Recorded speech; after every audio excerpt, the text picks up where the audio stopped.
Hey guys, welcome to another whiskey review. My name is Andrew, and I've got my whiskey drinking flannel on. I've got a Glencairn with Scotland on it, and I've got a single malt scotch. So it must be time to drink some whiskey. Tonight we've got the second of four entry-level peated Islay single malt scotches that we're looking at. I've chosen these four because they're all in the $40 to $60, that's American dollars, price range, which makes them affordable for most Scotch drinkers. They're all peated, they're all from Islay, and they're all comparable to each other. So last week we looked at Kilchoman Ardbeg. This week we have the Ardbeg 10-year-old. Ardbeg sits down on the southern coast of the island next to Laphroaig and Lagavulin. It is known as one of the more heavily peated whiskeys on the island. And all of Ardbeg's whiskey, including this one, tell you in nice big gold letters that it is not chill filtered. It will also tell you that no color has been added to it. And it will tell you that it is bottled at a nice 46% alcohol by volume. All things that we love. So let's crack it open.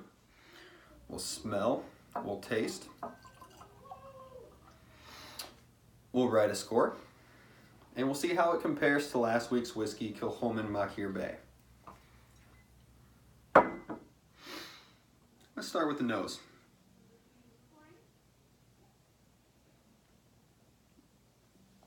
You notice that this is a big smoky whiskey, but it's still refined. It's still, it's careful, almost gentle in its presentation on the aroma. Big, bold, smoldering hay.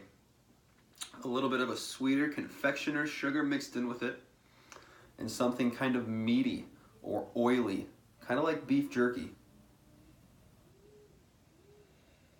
A little bit of pepper.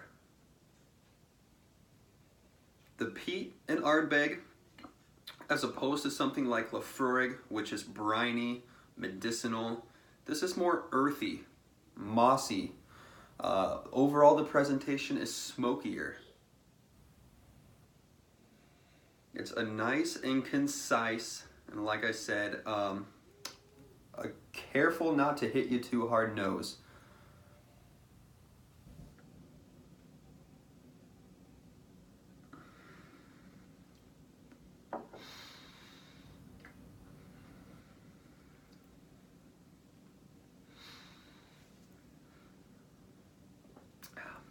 The palate is bold, concentrated, a big burst up front of earthy, dirty, sooty peat, campfire, smoldering moss.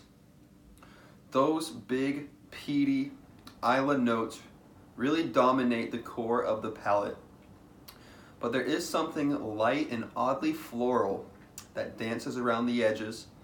And as it sits on your tongue 2, 3, 4 seconds, a nice kind of lemon oil note sneaks in. The body, the mouthfeel, is oily. It's not super thick, it's not super thin, it's nice and oily. On the finish, fading peat, fading smoke, a little bit of charred vanilla bean, and as it fades, and it is a long finish, a little bit of teriyaki.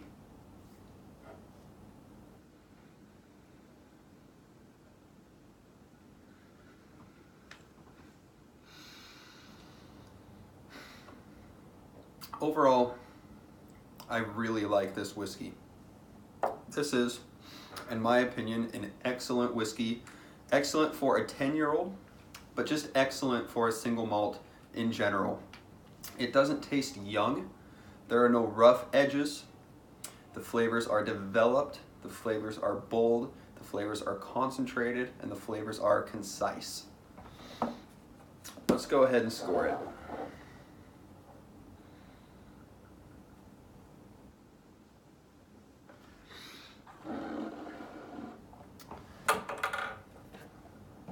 88 out of 100.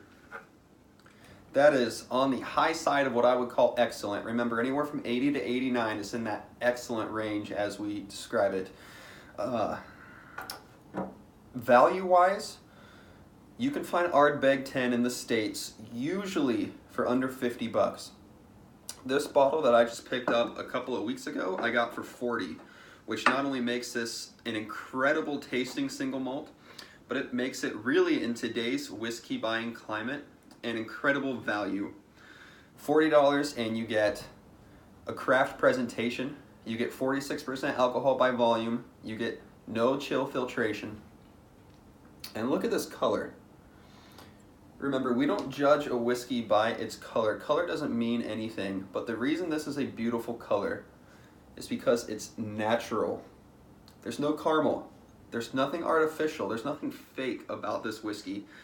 And that's something to celebrate. So, last week I gave Kilchoman Machir Bay a 79 out of 100.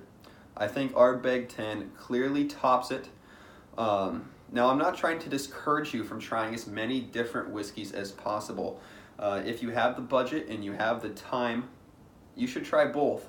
But if you're trying to pick one over the other, so far I think Ardbeg 10-year is a clear winner. So, if you like peat, if you want to explore Islay whiskeys and you have not had Ardbeg 10, I would highly recommend it. If you've had other Ardbegs like Ugadal or Corey Vrecken, I would honestly still highly recommend getting the 10-year. Just my opinion, I think the 10-year is the best of the core lineup that Ardbeg has. So save yourself some money, buy the 10, tell me what you think. Have a great night, and we'll see you soon for more reviews. Cheers, guys.